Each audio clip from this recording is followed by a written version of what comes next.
muddeeyo munaakomawo enkya nga bwe mumanyi constituencies n'abantu bava wala mayiro 5 bwe bajja alese n'omuntu anaamusegendinga ne baddayo ng'ate n'enkeera balina okudda ekyo bakikola bakandidates baffe bagwemu amaanyi abalala bwe batuuka nga buli kimu kiryoke nga bagamba naye sigeni kyeno twagala muleete registrar eyabasayiningidde atuuke wano akakase nti yeyasayininze ate kuba ebibiina ebirala ebyo tebabikola tebabibabuuza naye babibuuza ba NUP babalemese okutambuza registrar omujja mu constituency eryewala mayiro 5 nga bakigambye ku ssaawa 10.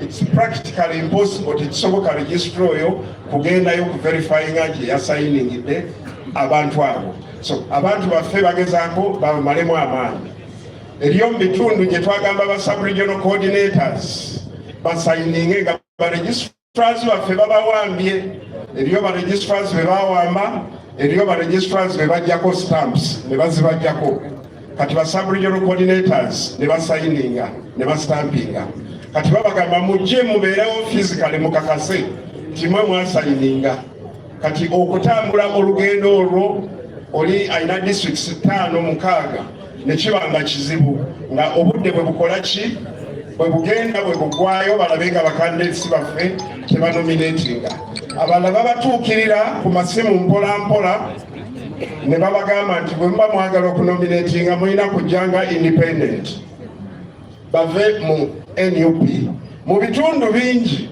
ebibiina ebirala tebirinayo bakandidates kati babagamba musale munominatingire mu bibiina ebirala naye si National Unity Platform bwe muba mwagala okunominatinga nga bakandidates abali mu bino bebaani ba RDCs ba GSOs ba PSOs ba DSOs ebintu emirimu egyabwe gya security tebalina kakwate konna na kunominatinga bakandidates naye awo we batuuse level ey'obutategeera gye baliko naye mbakakasa bakandidates baffe balemeddeko era tusala buli magezi okulaba nga bonna banominatinga wadde batiisibwa districts ezisinze okukosebwa mulimu Enoya, Amuru, Pader, Lamor, Kitgum, Kyegegwa, Okedeya ne Katakwi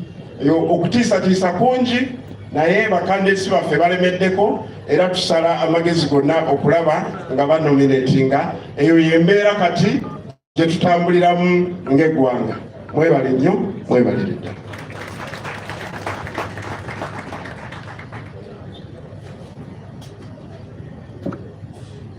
Thank you very much. Omusana gwegwaka mwetaaga ki? Ate enkuba okitegeera. Let me invite our team from Kamwenge, from Western Uganda, to come and kukatiriza ebigambo bya organizing secretary. They are okulemesa abantu baffe okunominatinga. Okulemesa abantu baffe okunominatinga.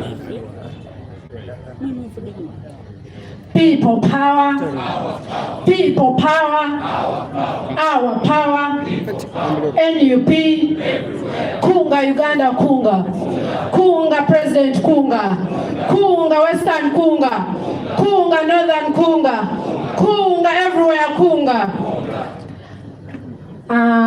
My name is Atere Patience, aspiring woman MP, Kamwenge District. These are my fellow comrades. They are also aspirants. Madam Basabamwe Angeli. Okay, thank you. Ababaragange ne banyita Terry Jacqueline. Ndiomu abanyakwesimbire home for Portal City as woman MP. People power. People power. Our power. NUP. Amazina ne banyita Natamba Robert nyetsimbire aha Kibale East constituency omushiija akusinga efujo niteekateeka mu Uganda yona nyetsimbire na Mr. Frank aliyo natwara haza munonga. Tumwebaze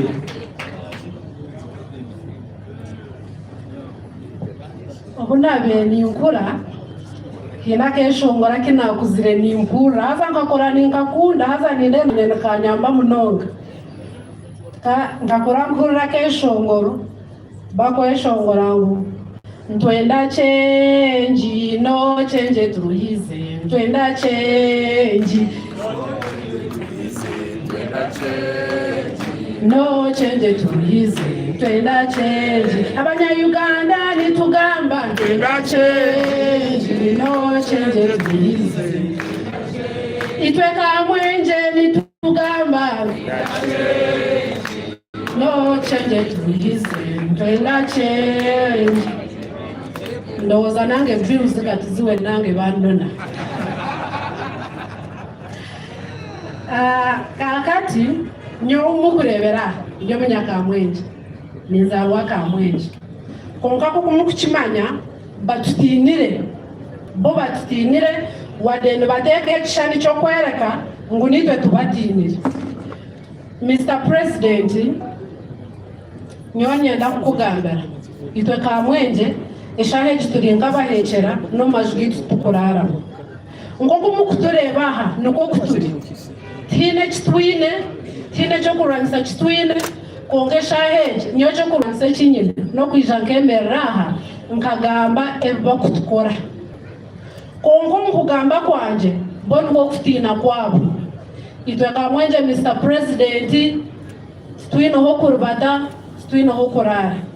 They are harassing us. Nibenda simanyi kutwita, nibenda ebyabulijo, of course it's already happening. But Mr. President, I'm here to assure you, I'm here to assure Ugandans and people of Kamwenge. Ngoko mukutureba, we are not intimidated. And we are ready to go through what they want to make us go through. But we are standing, we want change. And we are here to remove the dictator. Come rain, come shine. We are removing the dictator 2026 protest vote. Itwe hanuya, okwijo kutuvetinga, I personally am not here standing, nkolondobwa MP kuzo parliament. Mr. President, I'm here to be vetted, to be given a card as a commander. As a commander, Kamwenge district. In your absence in Kamwenge district, I'm the Kyagulanyi in Kamwenge. With my team, that's what we are here to represent.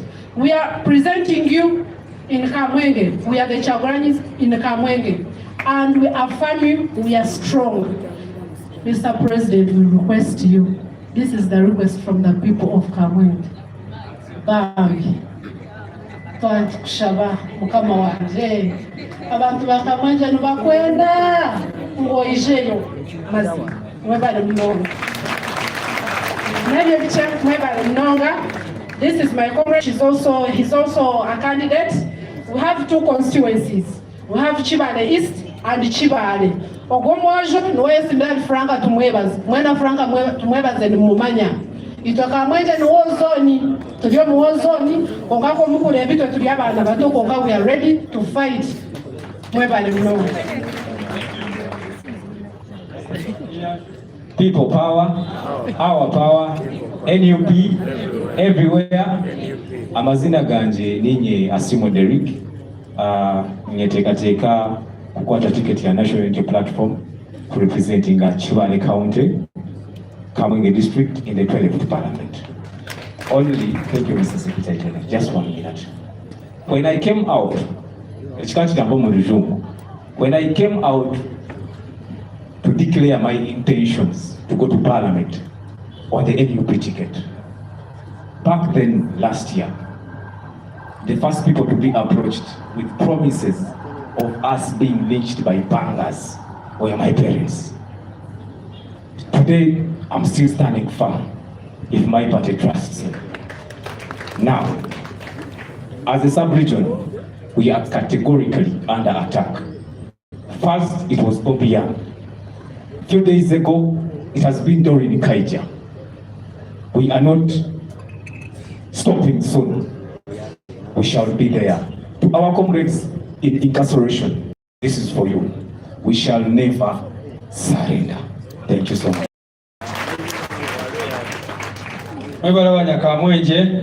Thank you very much. Do we have comrades from Karamoja who are here for vetting? Stand up, please. You can actually run here from Karamoja. And today we also have Abagureta Mpichi Sigenda Baita Musonyo. Let me invite, where are the other people from Bunyoro? You can wave to us. Oh yes, you can see all those people from Bunyoro. Mama, you can say hello to us. Hello members. People power. Power power. People power. My name is Siluk Regina. I'm from Kabong District. Women Member of Parliament, Kabong District. The day when I declared myself as a woman member of Parliament, I went to the returning officer. I picked the form, but I met with the people from the Jesus. I was intimidated. They told me, if you pick a form, we shall work on you. I told them, I will work on you too. Because I had strength, I was determined, I had confidence that I will do the needful for our district. Thank you so much. I came here for vetting. I'm the only person because others are hiding, they don't want to come out. But what beauty is that most of our parish councillors, LP3s, have nominated under our power. You are represented and the youth are ready to vote for our president. Thank you so much. Thank you very much. All the way from Kabong. Please come for a presidential handshake. Our government, if they want to work on her, she will work on them. People power. Our power. Yeah. So because of time, I want to go straight into some of the issues we want to address today. The other issues, those comrades have already talked about the state of fear and intimidation that we are undergoing as NUP. Our people are being hounded left, right, and center. All of you have seen the new abductions that are taking place and all that, and we want to condemn that in the strongest terms possible. Like we've been telling you people, these things which they are talking about, unlawful drilling, are just an excuse. In the last election, they abducted over 4,000 supporters of the National Unity Platform. 18 of them are still missing up to now. Were they also unlawfully drilling? So we have been making it clear that it's not about unlawful drilling or whatever fake charges they are coming up with. It is just the persecution. And like we've been saying, if you want to know that these things are just fake, look at some of the people they have picked up, including our comrade Waiswa Alex Mufumbiro. On the 12th of February, when they claim he was here doing unlawful drilling, he never stepped here at the party headquarters. He was at a hospital and he came out to talk about that. Comrade Kaija Dorin never stepped here on that day. But the criminal regime, that is a charge they have put against her. Even if you look at the people they go around picking up, so like we've been saying, they just pick NUP supporters and then start thinking about the charges to put on them. Like we said yesterday, for Doreen Kaicha, they even slapped her with an offense related to running a private school that is not classified. How shameless, how laughable. You all know that when we started that school, they summoned us at police. We went and told them that the NUP School of Leadership is a department of a political party. Because we call it a school, they started asking where is the syllabus, who are the lecturers, who is the vice chancellor. Say, do these people even understand what they're talking about? But because they fear us, first of all, NUP is the most organized political party in the country. For them, they are even struggling to build headquarters. But for us, we have a headquarters here and we even have a school of leadership, and now we have a headquarter in Iganga, and offices across the country. So they say, who are these people to think that they can have all these facilities across the country? And you remember then they raided the school, stole our books and everything. After stealing our books, we thought they had read them. So they start behaving like leaders. But it seems they did not even read those books which they stole from us. So we condemn that in the strongest terms possible and assure the people of Uganda that that is just persecution.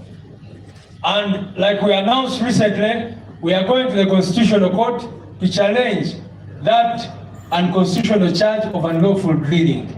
We want to challenge it before the Constitutional Court so that they stop using it to, abduct people and do all these crimes that they are committing. But we've also been saying that if you know that you have committed any offense, why do you waylay people, abduct them, torture them and all that? Summon them and see if they will not appear before the police in accordance with the law. And to that end, I recently, on behalf of NUP, wrote a letter to the IGP pointing out these illegalities, these criminal actions, and the double standards which we see. I'm sure all of you have seen videos of NRM supporters doing the military drills. For us as NUP, we don't do military drills.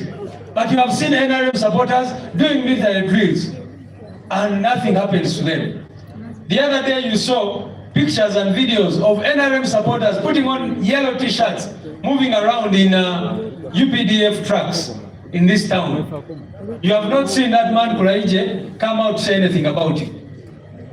They just keep talking about NUP because they fear the power of the people, and they know that they are surely on their way out. So that is the first thing I wanted to address. The second one is about the nomination process. Our president will tell you about the nomination process and what we intend to do, but I wanted to assure you that we submitted all the signatures. We submitted signatures in excess.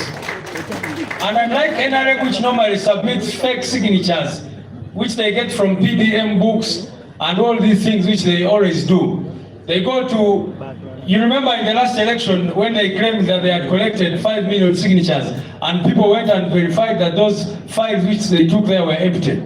But NUP submitted real signatures from real people. Unfortunately, like Dr. Kanabi was saying, the regime has been approaching people who signed for NUP, intimidating them. Can you imagine? In Isinjiro, they went and looked for all the people who signed for our president and told them to sign for Museveni also. Now, the media may be asking themselves why we did not even notify you on the day when we went there, because we had to do it in a rubber dog style after learning that they wanted to claim that the people who signed for us had already signed for another candidate. So that is why if you see how we left here with our signatures, some of the people had to be on borders so that these guys do not waylay us and take away these signatures. Now, even after all that, they've been approaching people who signed for us, intimidating them, asking why they signed for NUP. Unfortunately, the Electoral Commission up to now has not yet released these certificates, and it is our hope that they are not playing funny games. Because we've been following up every day, asking them how far they have gone with verifying these signatures, because we want to be ready for nomination. And like I said, we've been asking them every day to give us that certificate, which we need to proceed to pay and all these things. And that it is our hope that they are not playing any funny games, because the people of Uganda are watching. Finally, I want to address the issue of the National Consultative Forum. Ladies and gentlemen, you all know that a few months back, Parliament, in a very bizarre and really criminal manner, amended the Political Parties and Organizations Act. Why do I call it in a criminal manner? Because they did not follow the law in any way possible. They violated all the rules in the book. But they went ahead and passed the Political Parties and Organizations Act amendment. NUP has been in the National Consultative Forum from inception. And the vice chairperson of the National Consultative Forum is Comrade Katana Benjamin, our national treasurer. Previously, it was Mama Jole Muchishamis who was the vice chairperson of that entity. Parliament amended that law because we had taken a stand against joining iPod. One, because it was an NGO. It was actually not an NGO. It was a company limited by guarantee. So we took a stand and said we are not going to join a company, and also gave other reasons why we could not join that entity, which in our view was illegal and not binding on anybody. Then what happened was that because public funds are allocated for political parties through Parliament, they realized that NUP, first of all, was putting all the money we get to very good use. They realized that we are actually building a real political party in this country, with a party headquarters, with offices, with a functional secretariat, and everything. So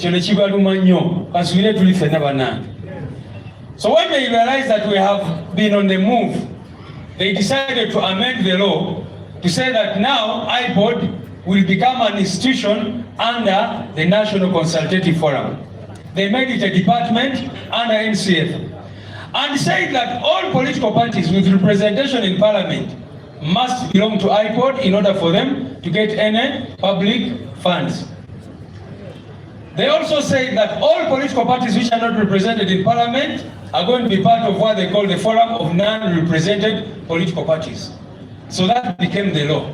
It became the binding law of the land after passing that law. Although we are challenging it before court, we are challenging the Political Parties and Organization Act, the amendment, before court on account of the illegalities and also the content. Because we believe that you cannot force someone to be part of something they don't want to be a part of. And like we communicated to you, ladies and gentlemen, public funds for political parties is not just a phenomenon in Uganda. In over 100 countries of the world, political parties get funding. But because of the criminal regime, they wanted to find everywhere possible to deny NUP those funds. So they amended the law.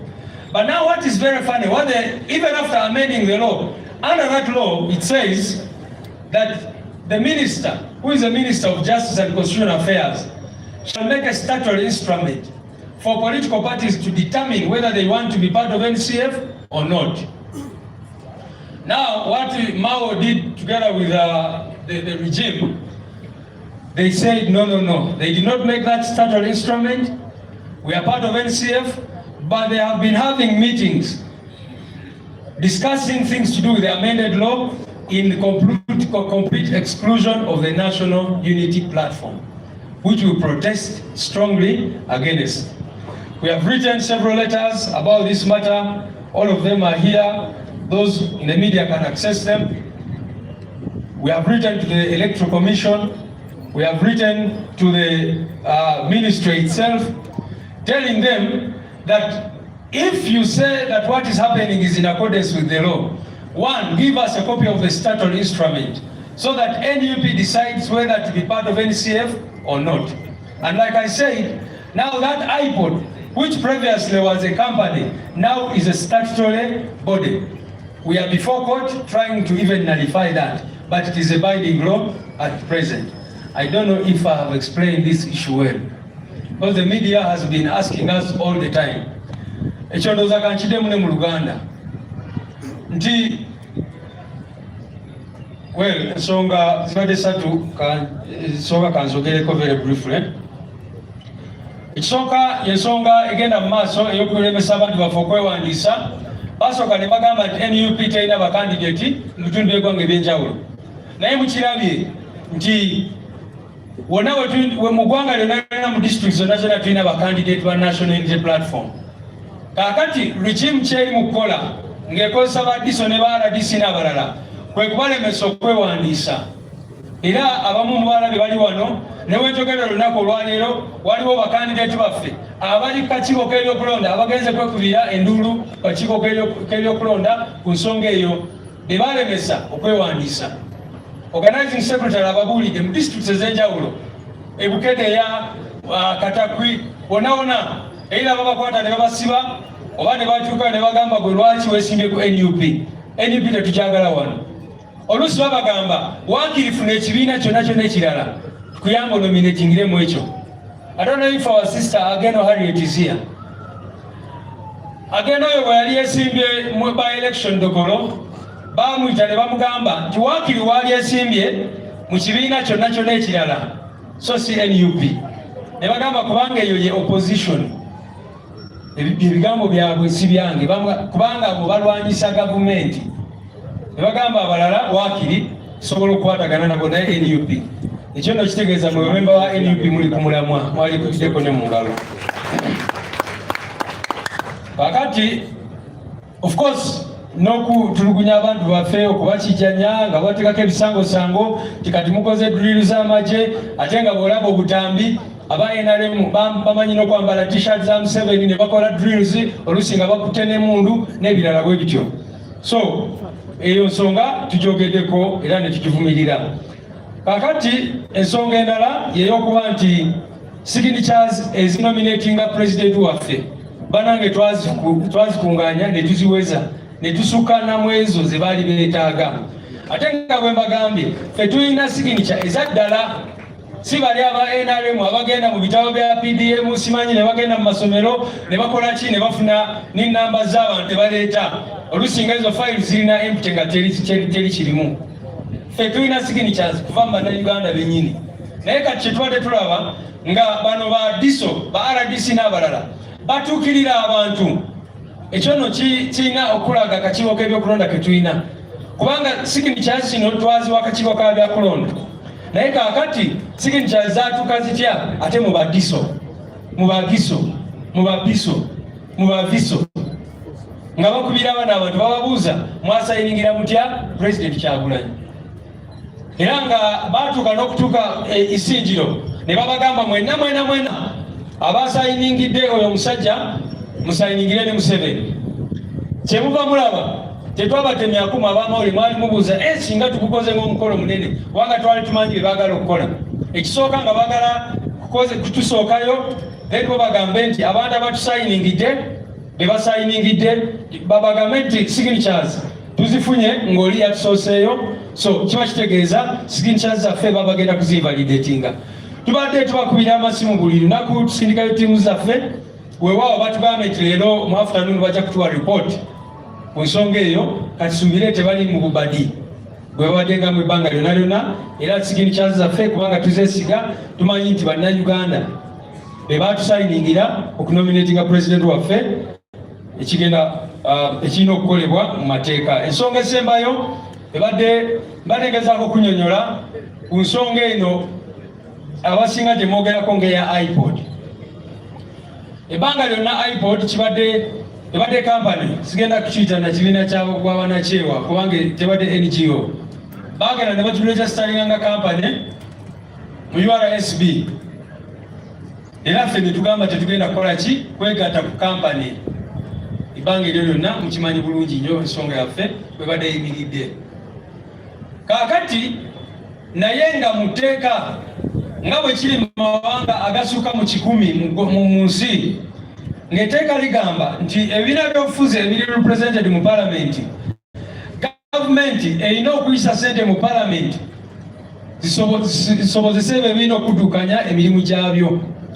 Nga bwe mumanyi ffe nga NUP twavaayo ne tubalaga nti ssente ezo tubadde tufuna obutundu 12 ku buli 100 bwokka.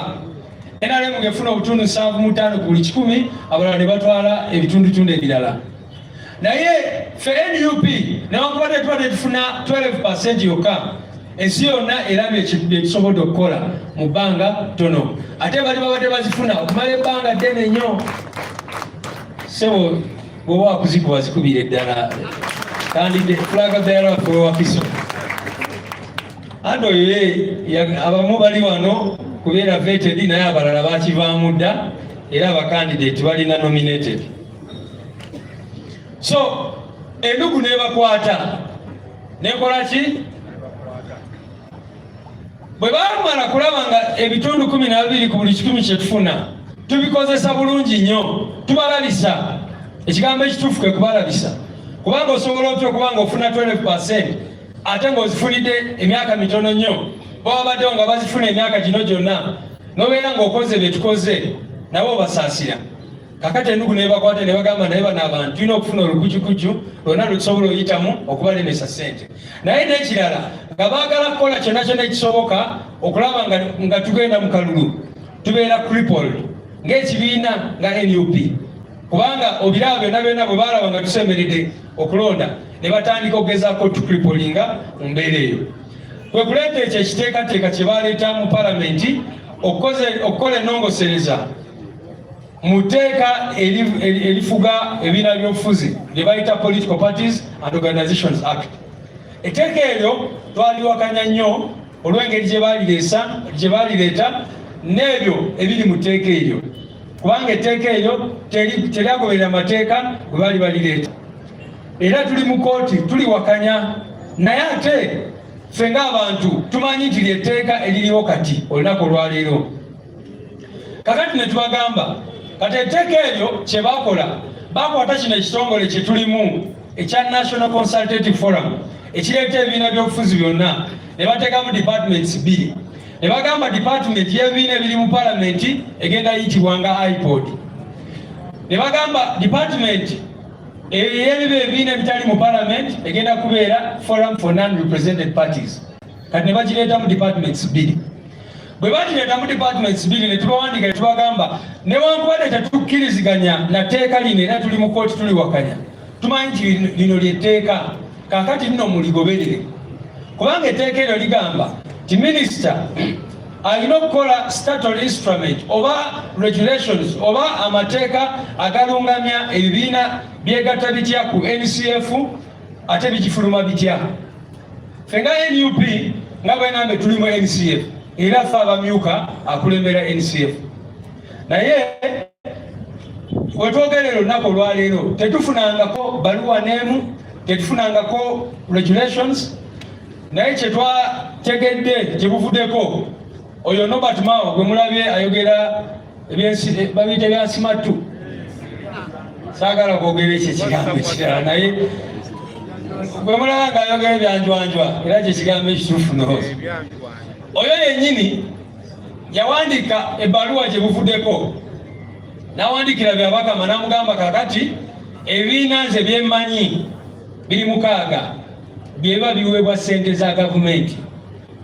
NUP temukiwa simanyi oba mututegeera bannange kakati ebyo byonna bali mugezaako bikola okukripolinga oba okukonsibya emirimu gya National Unity Platform ebbaluwa ziri wano ffe nga bwe mmanyi bulijjo tuba twagala kubeera on record byonna bye tukola tuba twagala kubeera on record so twabawandikira era n'olunaku lwakyo twawandikidde chairperson w'akakiiko k'ebyokulonda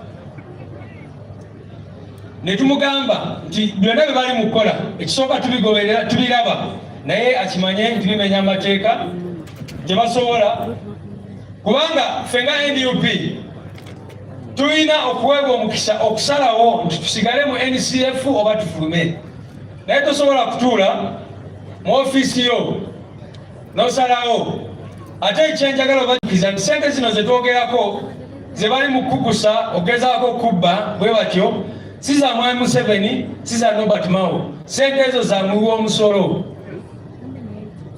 si zaabwe nti kati Mao atuula n'asalawo nti kubanga bano be bakyali baffe betwogera nabo betuba tuwa ssente obwo obuyinza tebuli ku ye so buli kibiina kyalibadde kiweebwa omukisa nekiditamininga twagala kusigala mu NCF twagala kifuluma yabaayi njogedde bingi era kampite omwogezi waffe ate nga yatukulembera mu palamenti ajja ayongereze ku bigambo ebyo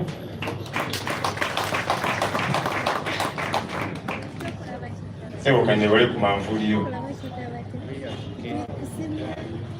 President bamanyi oluganda olwakabi manvuuli manvuuni minvuli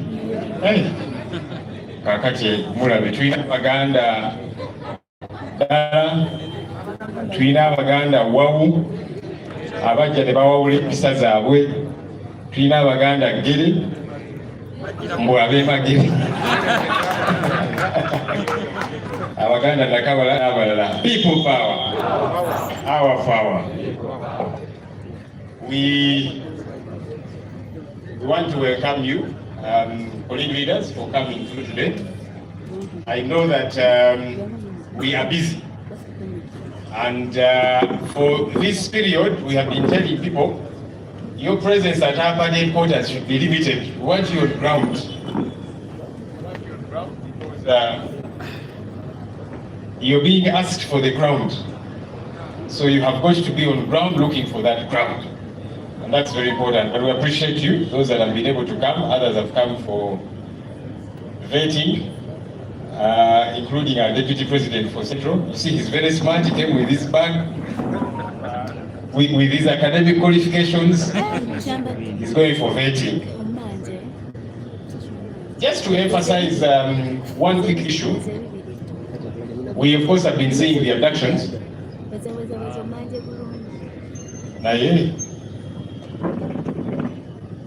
Mr. Diki, please tell one. Yaba President wanatuukira okwogera nga akazindalo tekebuzabuza. So tukatereeze.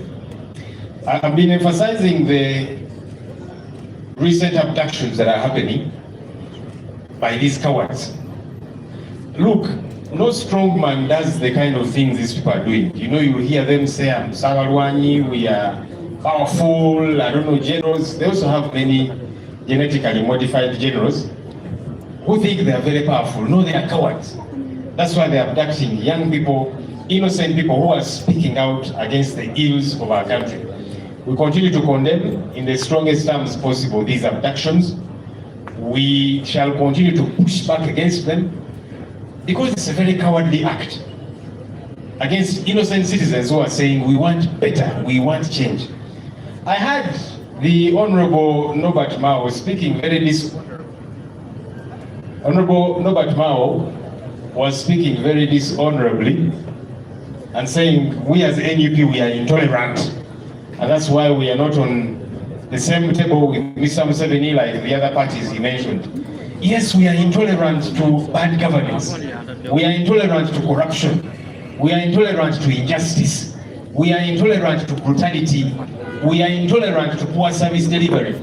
We are tired. We want a better country.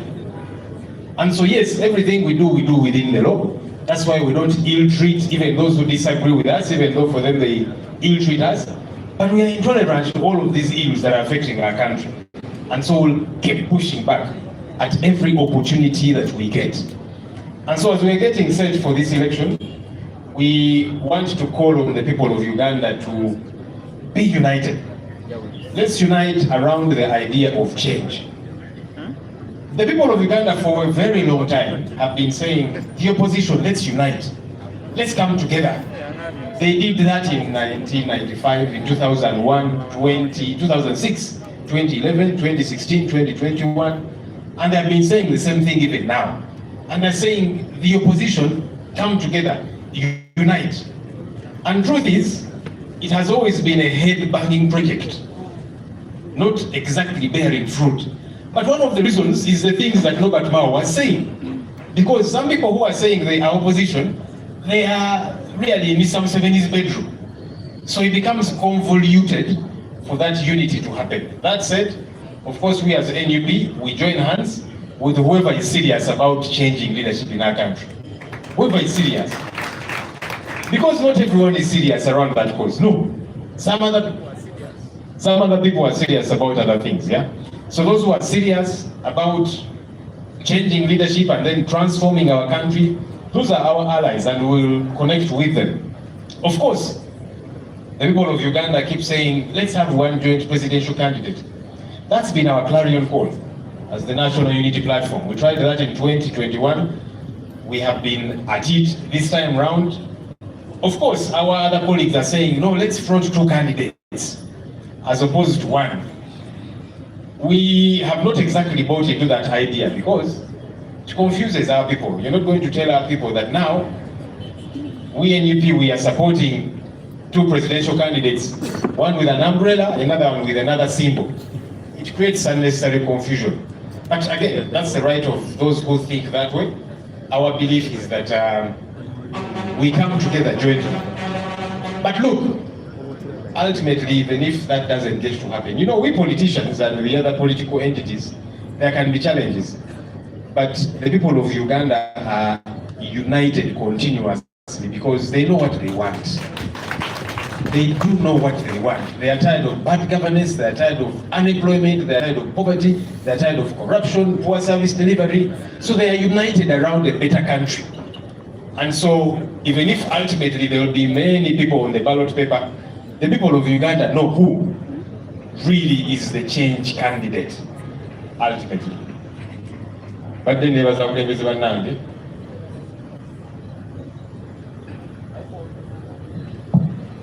iPod yes, Kenyo.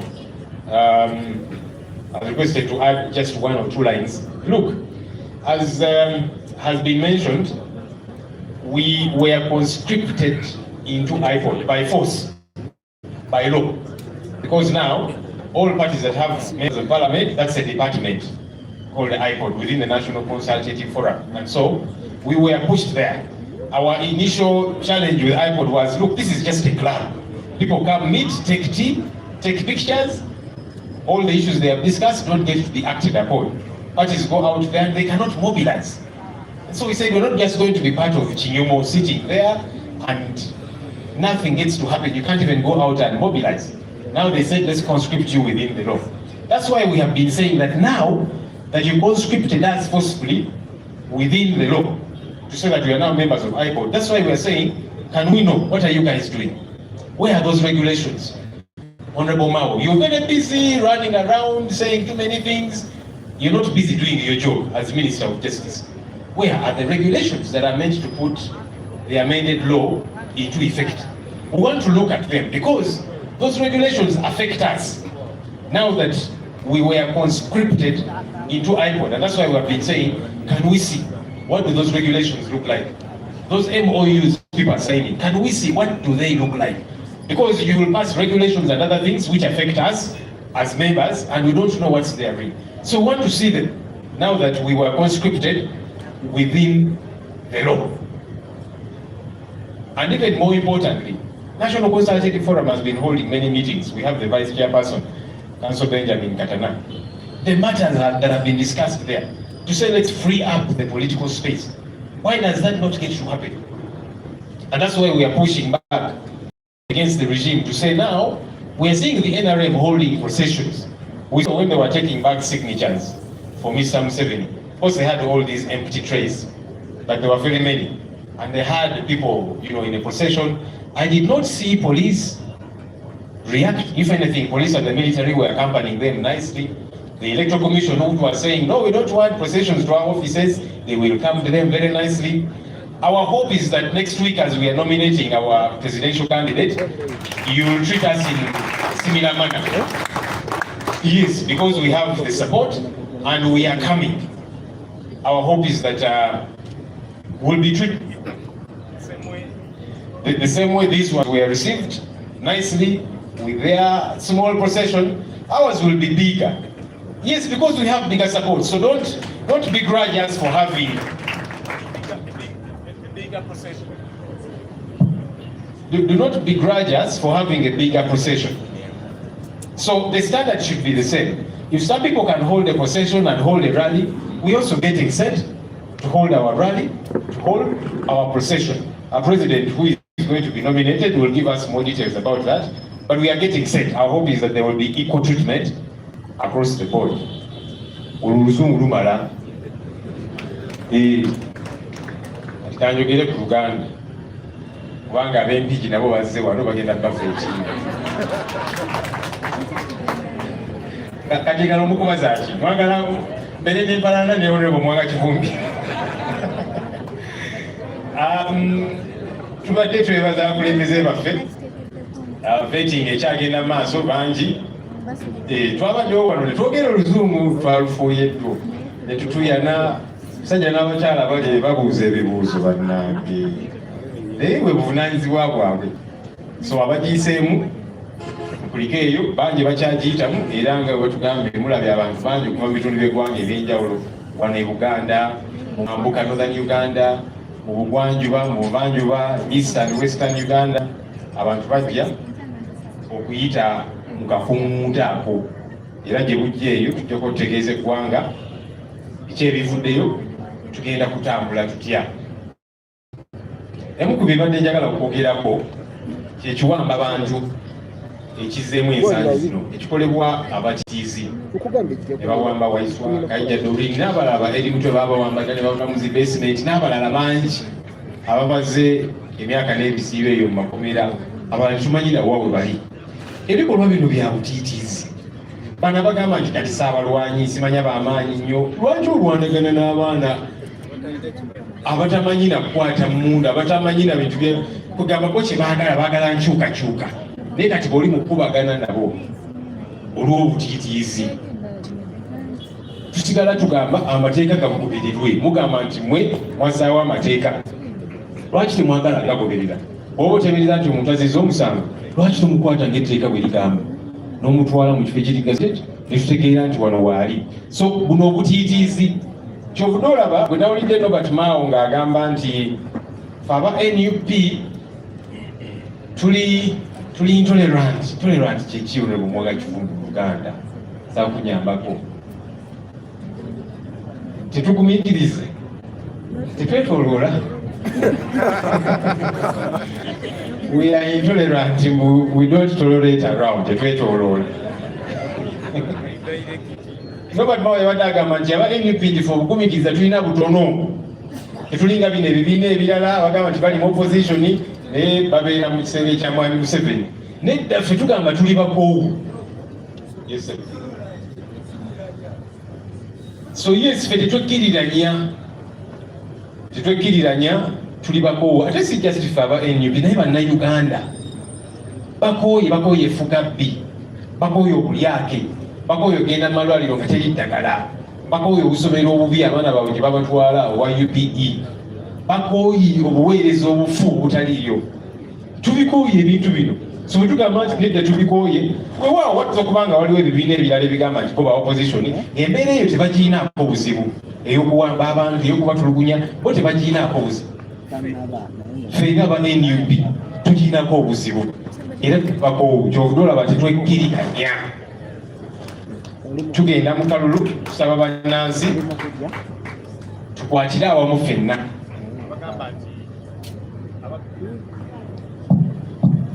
Kazirayo kano kantambi tutereze tufuna akalala President kanayogererako ya. So mbadde ngamba nti tusaba bannansi eyo gye bali ffenna tukwatagane,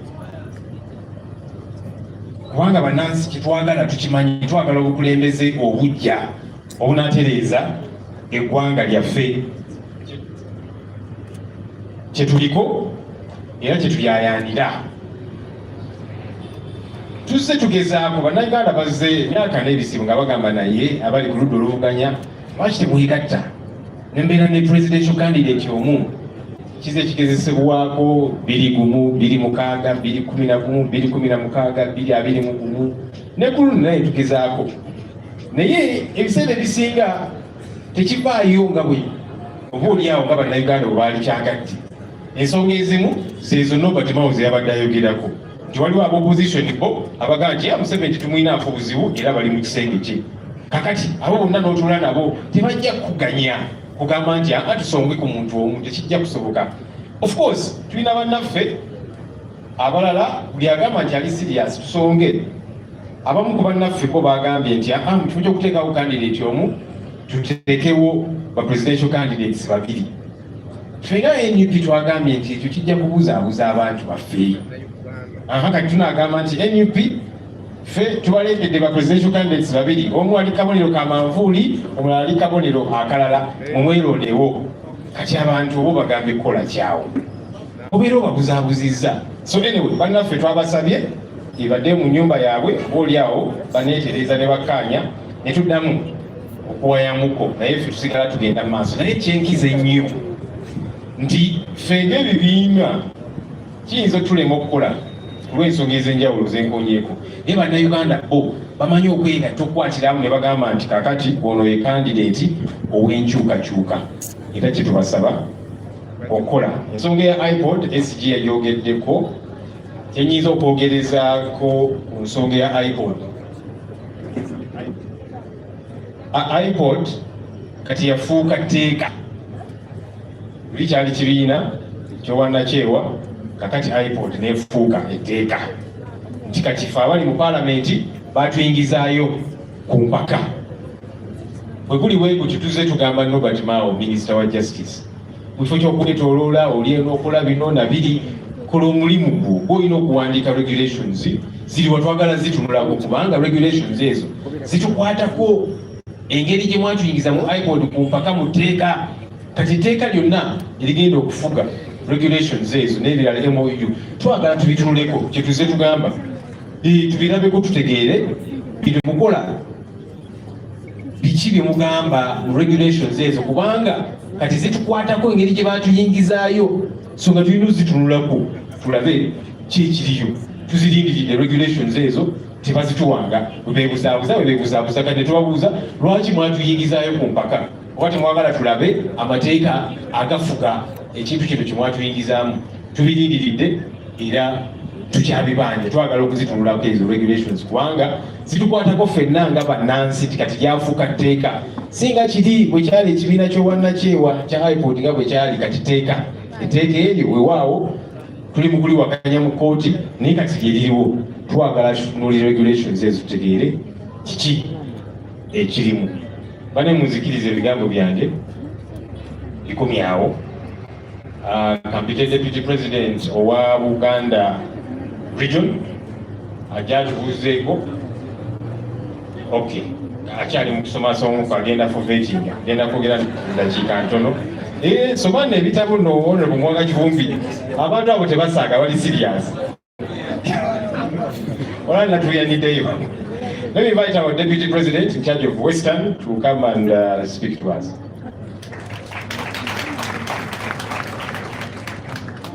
Orabasa kujikwati. Bachiga twinamani.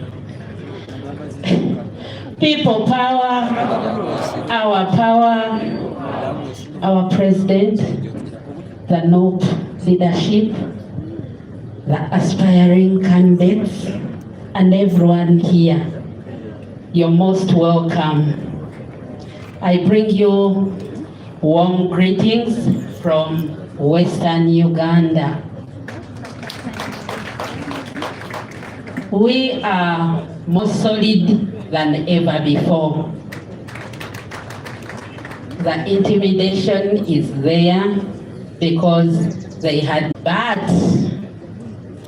We are equally, as a region, yearning for change, and the change we desire is hoped in our beloved president, the only and only His Excellency Robert Kyagulanyi Sentamu Musinguzi. We will forever be grateful to you, President, for elevating most of us to a level that is very visible. People had an imagination that Westerners are okay. It's in your leadership that the narrative is broken, and people have witnessed that Western is much more sad than the rest of the regions.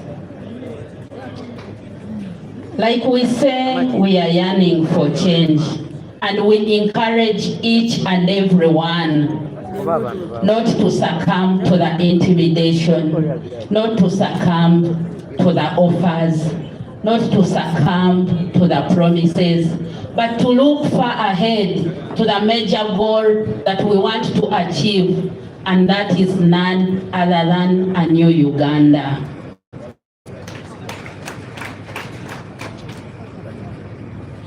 Briefly, to abo mu Western Uganda netusiima munonga president witu ahabwo kutwereka ngo nikibasika netubasa kwehayo omu bwebembezi kandi no kwihaho enteekateeka ya bingi kugira ngu omu Western turi kurungi omu bwebembezi bwawe mukama wanje tucerekire omushana guri kujwa twabereka ngu omu West nitwe turi kukirayo kuba kubi munonga amasiko tugine omuriwe ori kututwara omu Uganda ensya enungi eyiturayesiimiremu nimbashaba bamwe abo mu Western ngu tuhurire bino bumanzi tutatiinatiinisibwa tutayikiririza omuri ebyo ebibari kuturaganisa yaba ni sente yaba n'emirimo yaba ni kutwita esente kubarabe batarazitwire omu myaka 40 aha bwenshi nibazituraganisa hati nyaburimwe turebe hare tutakatema omukanana tulinde eyi turi kuza bariyo bari kwihura so turi kuza ameza yo kwihura eka tureke kutoratora oburagarikiza kandi obwe president Robert Kyagulanyi Sentamu ari kwenda kututaha itebo nebyo bice mwanyikirize nyumusye no kwecureza kuhango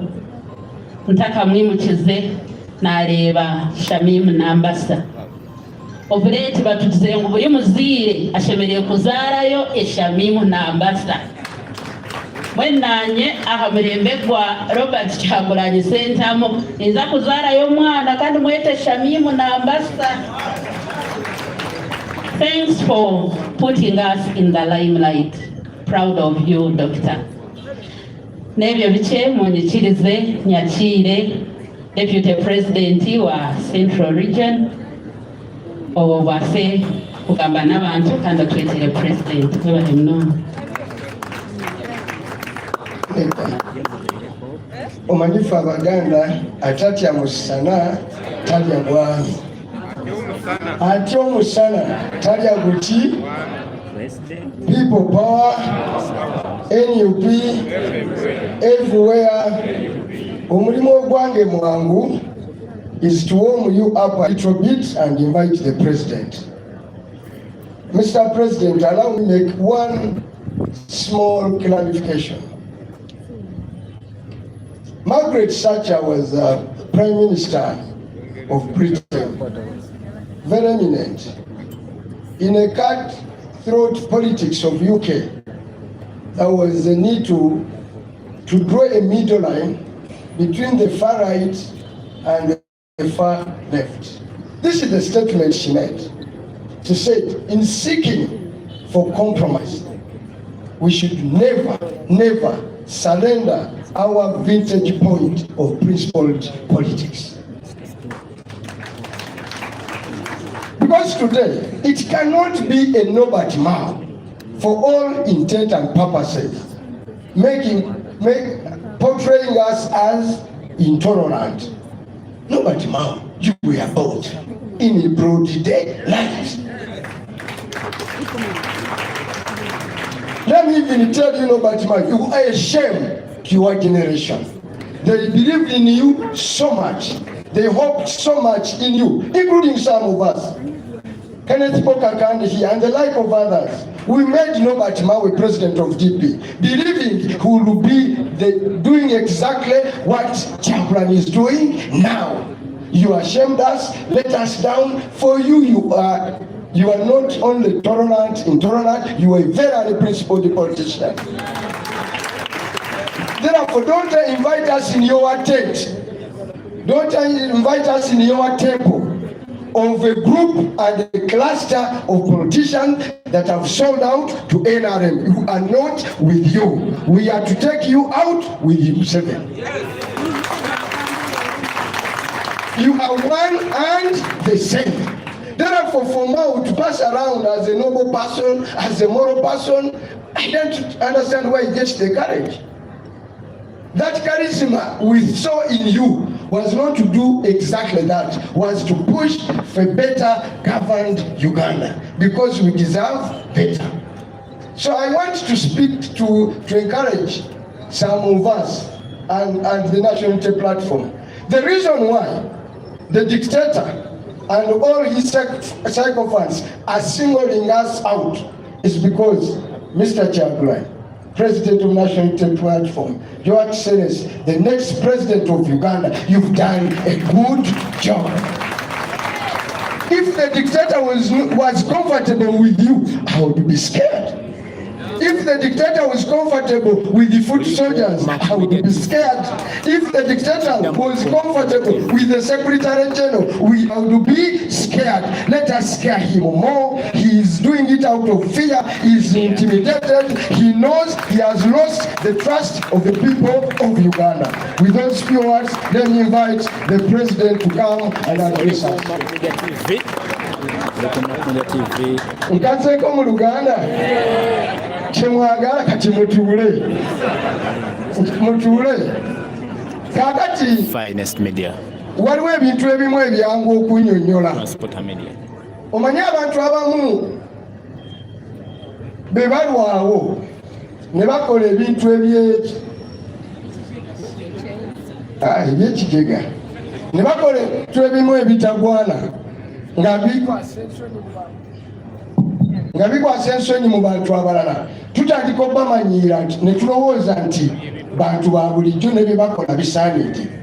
Pulezidenti wa DP Norbert Mao, ndi wano kumujjukiza, Mr. Norbert Mao, tosobola kubeera nga gwe obuulira abantu ti tusobole okuba nti tutoleretinga oba tuli intolerant.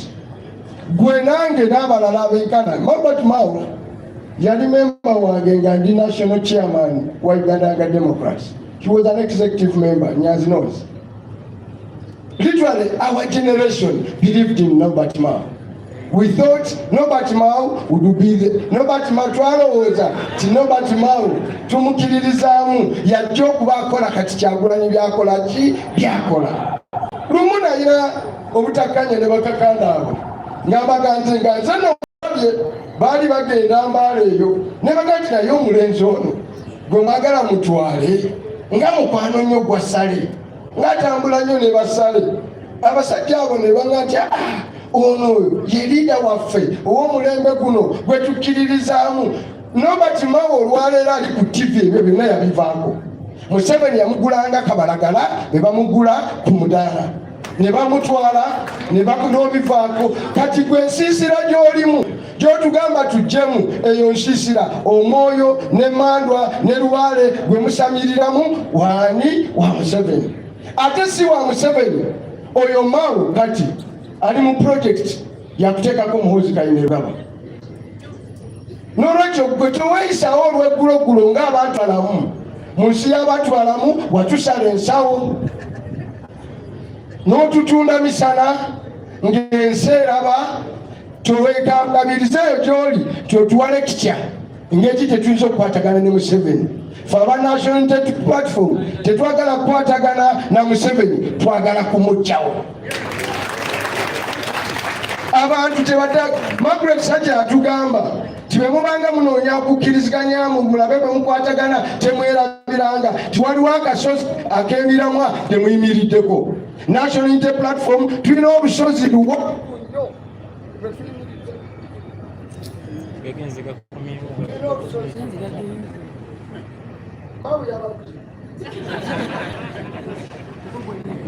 guno tulina olusozi lwetuyimiriddeko akatuuti kanene akaffe kagamba Museveni ne bafaanana nabo tulina obatwala nga kaguddeyo bafuuti soja. Museveni bw'aba abazoganya mazima gali nti temumuzoganyiza. Abali mu komera Museveni bw'aba abazoganya kiri nti Museveni mumuzoganyiza n'atya kati ali awo amanyi ekijja kijja nga tugenda okuzaako President waffe Robert Kyagulanyi Sentamu Museveni tugenda kutwala nga kaguddeyo wadde Mao ali wadde nani abo bonna boli nabo ogula bagule tebakukkiririzaamu naffe tetubakkiririzaamu si baffe muli ba Museveni mugende naye nannyini mufu yakwata abawunya Museveni awunya mumutwale n'ekivundu kye. People power, our power. Kati munzikirize mu kuzungu. I take this opportunity to invite the next president of the Republic of Uganda, Robert Kyagulanyi Sentamu. Do with me run the transporter.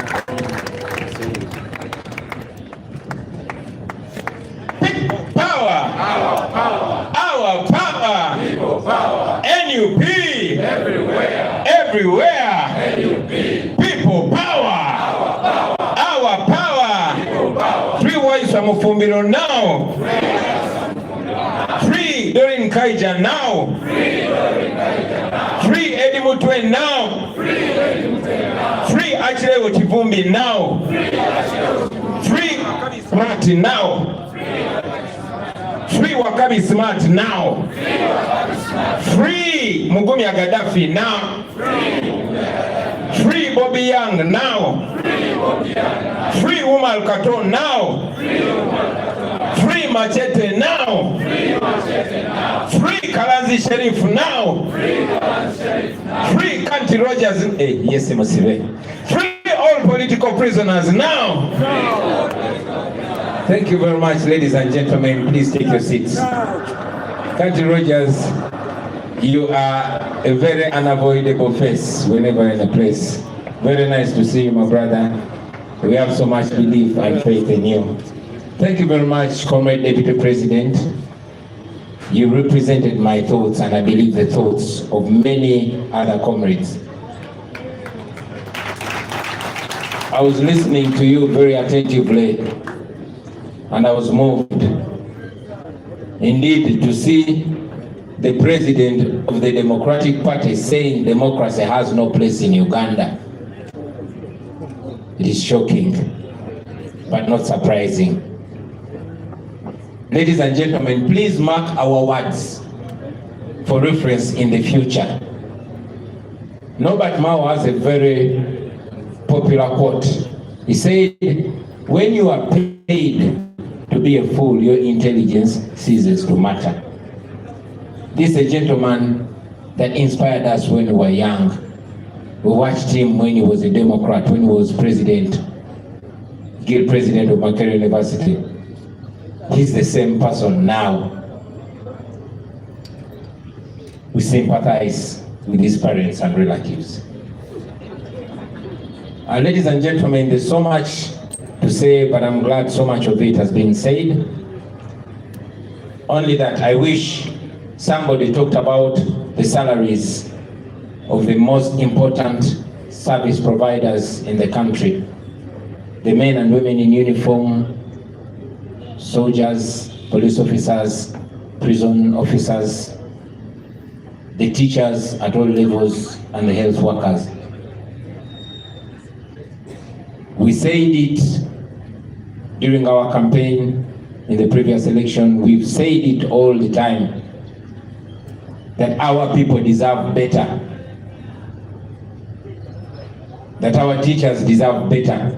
Today, the arts teachers are on strike because of the discrimination. Ladies and gentlemen, when we said we will improve salaries of teachers, we did not say some teachers, we said all teachers.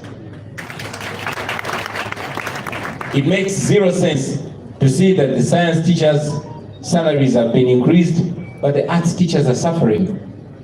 These are teachers that all go to school, they educate our children. They bring up citizens, useful, noble citizens that will help our societies equally.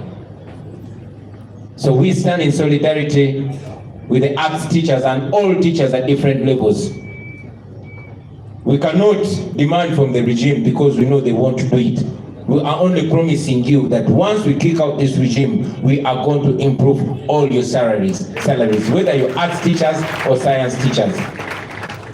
And also, we pay close attention to teachers at lower levels. Primary school teachers, you are being looked at and you will be looked after at the right time. I'll also make a comment about the salaries of soldiers. General Museveni got scared, the coward that he is, when we started talking facts and truth to the men and women in uniform. We promised to increase all their salaries, not just the senior officers, all of them. And I want to reiterate it now. To all of you, men and women in uniform, soldiers in UPDF, police officers and prison warders, the lowest salary for you is going to be 1 million upwards. Now that should inform your participation in this liberation that we are leading. Of course, the health workers, needless to mention, your plight is being followed and the right thing will be done at the right time. Ladies and gentlemen, I'll also make a comment about the plight of Ugandans. I mean, it's because of this humiliation that our people go through. To find a university graduate on a chapati stall, or on a border stage, or any other low-income initiative is not their desire. It's because the regime has humiliated them and reduced them. Many of you have seen a documentary on BBC where Ugandans, young men and women, are taken abroad, particularly to the UAE, and humiliated and sold as slaves, sex slaves for that matter. This has been going on for the longest time. It is going on and it will continue going on until we stop it. That is why we have to change the situation back home. We have to change home so that home is worth calling home. I will not talk about the iPod, I will not talk about the injustice and the criminality that's going on by the regime, because now that has become normal. However, ladies and gentlemen, because the time has come for us to put an end to that, I'll focus on that. For every 5 years, we have an opportunity, ladies and gentlemen, an opportunity to rally Ugandans to change things. Not to just rally Ugandans to go to an election. There were many questions, and many of our friends were challenging us about the election, knowing the kind of election that happens under a dictatorship. But we said this time around, we're going to have a protest vote. It has been 5 years, but now it is less than a week before we take the first major step. Ladies and gentlemen, we said it before. I presented myself. I was endorsed by the National Unity Platform and many Ugandans, and here we are. We are going into an election. Nomination day is happening next week on Tuesday. But before you clap, I want us to imagine what kind of election we are going into. I've personally been having sleepless nights, long thoughts and long prayers, praying for myself, my comrades, my family, and my country. Why? Because the kind of election that we are going into, ladies and gentlemen, is no usual election. It is war. We are going into something that we don't desire, but we have to go there because it is our only fighting chance.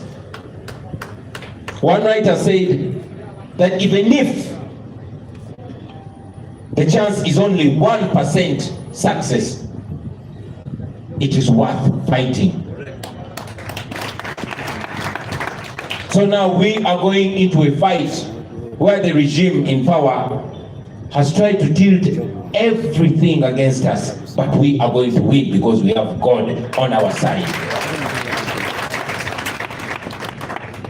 So the kind of election that we are going to, ladies and gentlemen, if any of you had doubts, if any of you didn't know what we are going into, I'm sure you watched Museveni's Minister for Justice and Constitutional Affairs, Norbert Mao.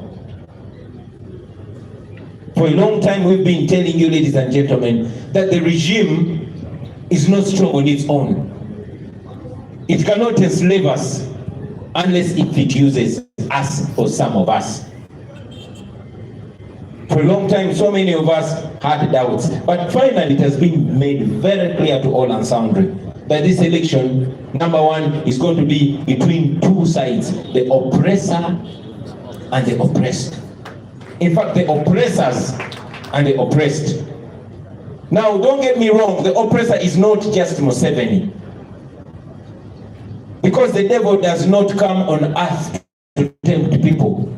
The devil uses people. Museveni does not personally come to wink us. He uses people, he uses some of the so-called us. I'm very glad that Norbert Mao came out and made it clear that Museveni's NRM is in collaboration with 5 other groups.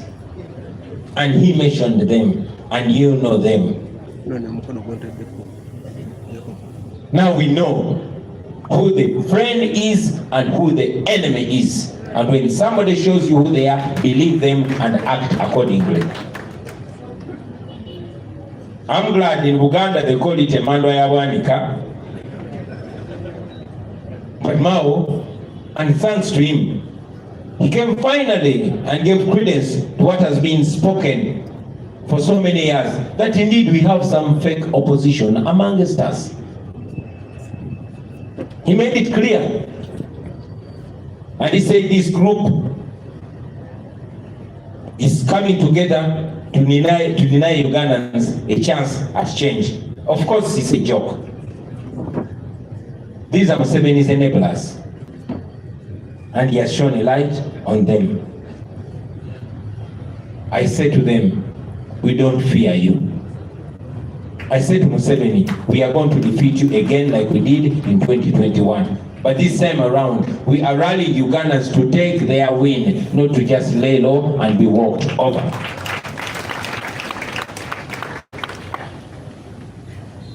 To Museveni's stooges, we see you, we know you, and we shall expose you and make people understand who you really are. And I also want to tell these people that are being used, it's so unfortunate that these people don't learn from history. These are people that we thought are learned. These are people that we thought are informed. But like they tell us, history does not repeat itself. Only fools repeat history. It's very, very unfortunate to see a once knowledgeable person like the Honorable Norbert Mao turning himself into the new Kakoza Mutale now. The new spokesperson of terror, of intimidation. We saw him coming out to say, no, the future of Ugandans is not going to be determined by election. That means the future of Ugandans is not going to be determined by Ugandans. This is a president of the so-called Democratic Party undermining democracy and saying democracy has no role in the future of Uganda. I saw him saying, this is going to be a silent election. You're joking, my brother. We shall speak, we shall shout, we shall scream. Yes, he said he's going to silence us. I want to tell you, Norbert Mao, personally, I will only be silent in my grave. In life, I'll be a pain to all of you. And in death, I'll be a terror to all of you. And so will all Ugandans be. We are going to get our freedom, or we shall die trying to get our freedom. And even if we die, we shall face you through our posterity. Because we did not start this. This started long before us. This will go on long after us. You cannot silence people that have nothing to lose. There's nothing for us to lose apart from the chains that you put. So we are coming for your boss Museveni, and we are coming for you too.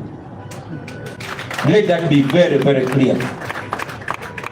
To our comrades, the genuine freedom fighters, We will stand with you, even if you're not in NUP, but we are going to see you by your actions.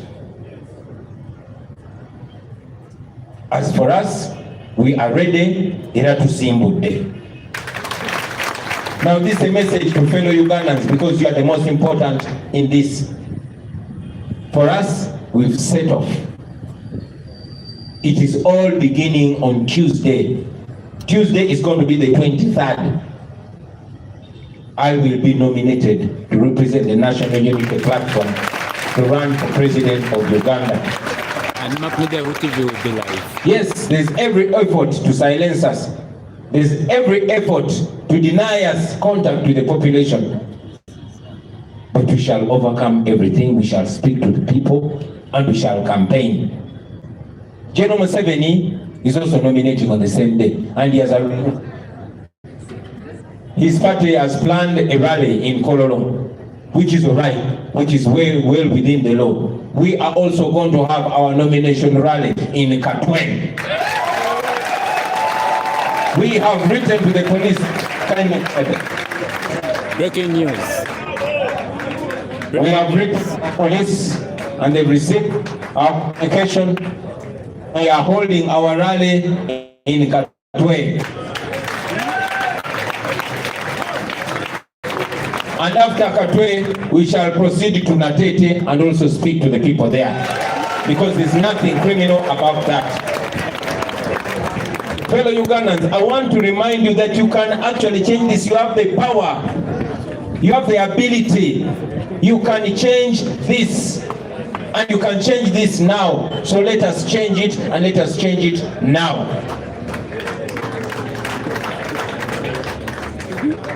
To our candidates, this is not any other usual election. Yes. For those of you that already have the party flag like myself, we are not just candidates. We are commanders in this fight for freedom. I told you before, I say this again, you are not any different from those that you were competing with for the flag. You just got the honor and responsibility to lead us with grace and with fearlessness, because you're commanders, you are not candidates. I want all of you to know, comrades, that where we're going is not going to be easy. Yes, it's not going to be easy. There's going to be pain. That's the bad news. But the good news, there will be victory at the end. They are going to harass us. They are going to beat us. They've already started arresting and abducting us. They've already started torturing us. You have seen they are trying to do every illegal thing, including denying us our legitimate funds that are constitutional. You've seen them removing all our posters everywhere. Those are not signs of strength. Those are signs of weaknesses. Samora Machel said that if you see the enemy praising me or being nice to me, then know I've sold you out. When you see them harassing us, know that we are touching where we're supposed to be touching. We shall touch there more and more and more. So we are going to go through pain, but we are going to win. We are going to win. I know personally, we have information they intend to isolate me, the individual, to arrest all those around me. So comrades, prepare for that. But I say to you, we are going to win. Those who are scared, go back home. Those who are not ready for pain, please go back home. This is war. But one thing I know is that nobody can defeat us when God is on our side. So let us go for this. In the end, we shall win. In the end, we shall win. And if we've not won yet, then that is not the end yet. Thank you very much. Ebigambo byange leero bibadde birina kuba bitono, ndowooza era bibadde bitono nnyo. njagadde okwebaza Honorable Mwanga Kivumbi Deputy waffe owa Buganda olw'okwogera ku nsonga zino. Muwuliriza bulungi ng'ayogera ku nsonga za mukulu waffe gwe twalinga twenyumirizaamu Nobert Mao okuba tikati ayogera ebyo ebitali mu nsa. Era ne bagamba bannange mutuwulirize nnyo kati n'ebiseera ebijja mu maaso. N'abalikodinga ebigambo byaffe mubirikodinga ennyo musobole obiyimirirako mu biseera eby'omu maaso nga tukoze ebituufu oba nga tukoze ebikyamu. Nobert Mao alina statement gye yakola enkulu ennyo. Yagamba nti bwe bakusasula okufuuka omubuyabuya then okutegeerako ne bwoba otegeera nnyo okuba tekukyalina mulamwa. Yali musajja ategeera ennyo, yali musajja gwe twagoberera ennyo, gwe twegoomanga ennyo ng'akyali president wa Makerere University. Yoyo Nobert Mao yennyini gwe mulaba yoyo oli yoyo munnange. So tujja kusaasira ye naye tujja kusaasira ab'enganda ze abako n'ab'emikwano. Nayagadde okwogera ku nsonga y'emisaala gy'abakozi abasinga omugaso mu bakozi ab'eggwanga ng'omwo mwe muli abasirikale, abapoliisi abakola mu prisons n'abo abatukuuma bonna abakuuma ddembe, mwe muli abasomesa ku mitendera gyonna, mwe muli abasawo oba abajjanjabi ku mitendera gyonna. Nga bwe mmanyi titwakyogerako nti abasirikale baffe oba oliawo n'ekibatira okuyisa abantu obubi n'obatulugunya y'embeera bo bennyini gye babeeramu. Era nga kyamazima ne baba batukwata batugamba mutulwanirire. Twayogera ku kirowoozo kyaffe era nga tukyakiyimiriddeko ekyokwongeza emisaala gyabwe bonna, era nga twabasuubiza era nga ekyo ekisuubizo kikyayimiridde nti bonna bakuuma ddembe, abasirikale, abapoliisi n'abaprisons ajja okusinga omusaala ogwa wansi, omusaala okutandikibwako kujja kuba gwa $1,000,000 n'okugenda waggulu. Tumanyi ekyo kyatiisa nnyo Museveni era n'apapa, naye n'ayongezaako omusaala gw'abo abalangiseza waggulu. Museveni si kye twagamba mutebe tukole ekituufu.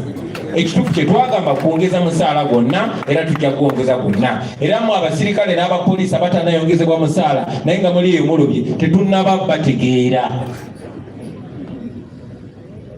Ng'ovuddeko abasirikale, abasomesa we twogerera kati bali mu kwekalakaasa, abasomesa amasomo ga art, kubanga abasomesa amasomo ga sciences bo emisaala gyabwe gyalinyisibwa, aba arts ne batalinyisibwa.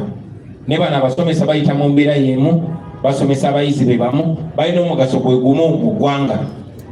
Kya buswavu nti n'abo abafuga eggwanga lino nga mwe muli ne Museveni banyuma arts ate nga basoma arts, abalala basomesa ba arts. Anyway, twagadde obubaka buno bugende eri abasomesa bonna nti temuggwamu maanyi. Giri myezi bwezi okubonabona kwammwe ku ggwe. Museveni tugenda muwangula, tugenda mujjako, tugenda kwongeza emisaala gyammwe. Buno obubaka buleme kukoma ku basomesa ba secondary bokka, naye nammwe aba primary nammwe muli basomesa era mulowooza kumulowozebwako era muli mu plan. Naye ate buleme kukoma ku basomesa n'abasirikale bokka, nammwe abasawo ndaba tulina ne bana abasawo bakulembeze baffe bangi. Emisaala gyammwe gigenda kwongezebwa era mukube nnyo ekikopo kuba mwe mulidde empanga. Sijja kuva waggulu bassebo ne bannyabo nga soogedde ku nsonga ya documentary mwenna abasinga obungi gye mwalabye ekwata ku bannyinaffe ne baganda baffe abatwalibwa mu mawanga g'Abawarabu naddala Dubai. Ndowooza mulabye okunyigirizibwa n'ebbula ly'emirimu n'emisaala egyekekwa abaweereza mu ggwanga lino gye babeeramu, okusanga ng'omuntu alina degree oba masters degree ne n'omusanga ku stage ya boda oba n'omusanga ku mudaala gwa chapati oba n'omusanga mu mirimu egiri wansi gw'ekyo kye yasomerera. Embeera eno Museveni gy'abataddemu ojja kusanga nga baana bangi nnyo bagraduatinga mu university naye bagenda bakuba ekyeyo naye omuvubuka bamuyita Dr. Morgan gwe nasanga e Dubai eyo nga muyivu musomesa musawo naye yagenda kuba kyeyo bangi nnyo abali mu mbeera eyo kyanaku abantu baffe bamaliddwamu ekitiibwa banyomeddwa naye kyasanyu yakaseera ako akanyigirizibwa katandise okusembera ku nkomerero yaako. Kaakano basanga banyabo ensonga enkulu gye nayagadde okwogerako olwaleero si ze embeera ze tuyitamu bino tubiyiseemu emyaka 40 mu kuvanga Museveni awamba ensi yaffe era singa tetumuggyako tugenda kwongera obiyitamu paka Yesu lwalikomawo. Ensonga lwaki tulina okubikyusa ate okubikyusa kati buli myaka 5 wabaawo omukisa guguno guzze omulala gwenjagala okubasaba ababadde batanagwetegekera mu gwetegekere abamu ku ffe tubadde tutegeka obwongo bwaffe ebbanga eriyise. Nze ali wano maaso gammwe mbadde nfumiitiriza okumala wiiki nga nnamba n'okusukka nga ndowooza ebirowoozo biwanvu nnyo nga nsaba essaala mpanvu nnyo nga nfumiitiriza nga ndowooza okulonda ki kwe tugendamu. Ffenna tumanyi okulonda okubeerawo nga nakyemalira yali mu buyinza. Mu kulonda okuwedde baatemula bannaffe bangi nnyo ba Frank Senteza n'abalala babatemulira maaso. Bannaffe bangi nnyo babuzibwawo tetuddangamu balabako bangi baati